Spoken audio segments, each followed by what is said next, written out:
Sneakers is like life to me, man. When you look at the passion of sneakers and how it's brought so many of us together and close, and we share that love, it's a family, man. It's home for me. I always feel comfortable. I always feel the love in the sneaker community.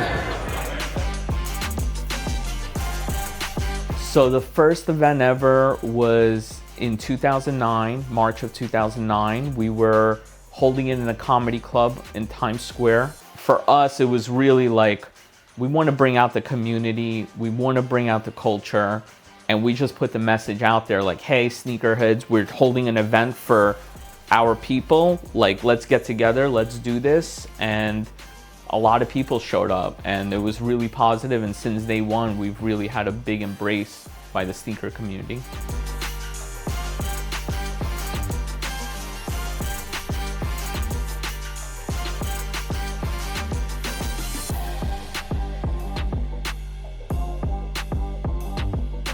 Sneakerheads are all different. Like what a sneakerhead in China likes, Jordan 1 mids, is very different than what a sneakerhead in Baltimore likes, which would be a pair of foam posits or Air Force Ones. So you have, you know, your sneakerhead that's literally a hoarder. He will store and put his shoes away for months and years, and he or she has stuff that you've never even seen before.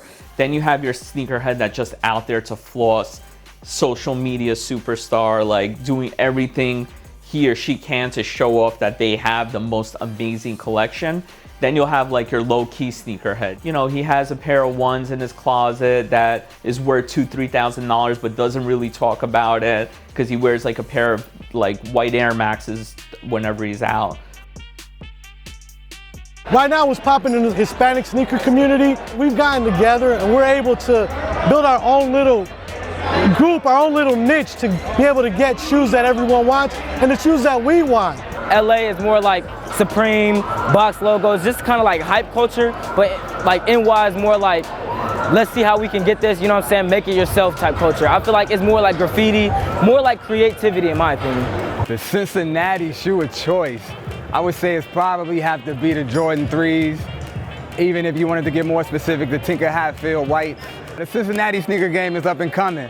I just want to look down and feel good about sneakers, and like that's what it is. Like sneakers culture to me is like a lot of cultures clashing together, like subcultures combining. So this is about the taste and the swag that people have with different cultures, man.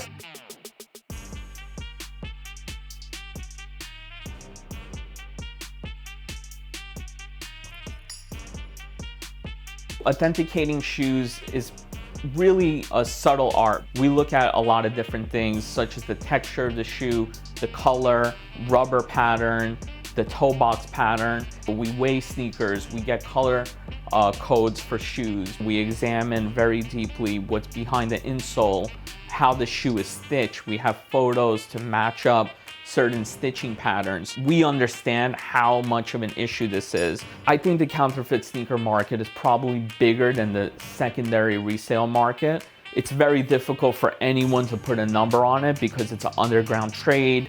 You can look at like the Jordan 1 bread toe. This is a fake shoe.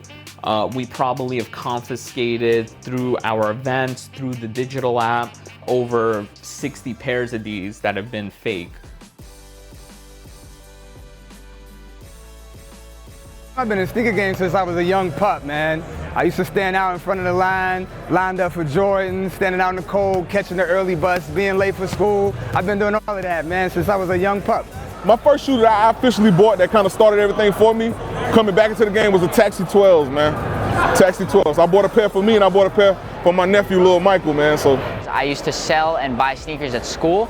I was in middle school, and I used my YouTube channel as a platform to show people that I was like a big sneaker guy, that I resold, that I did customs and restorations, and that was like my business outlet. I found a lot of customers through there, and eventually it just became an audience, and then it became a family, and now it's my job. This is the most passionate community where, you know, you can get together with people and it's all different cultures, but at the end of the day, like, it's all about the sneakers. Man, we want to sell out. Everything must go.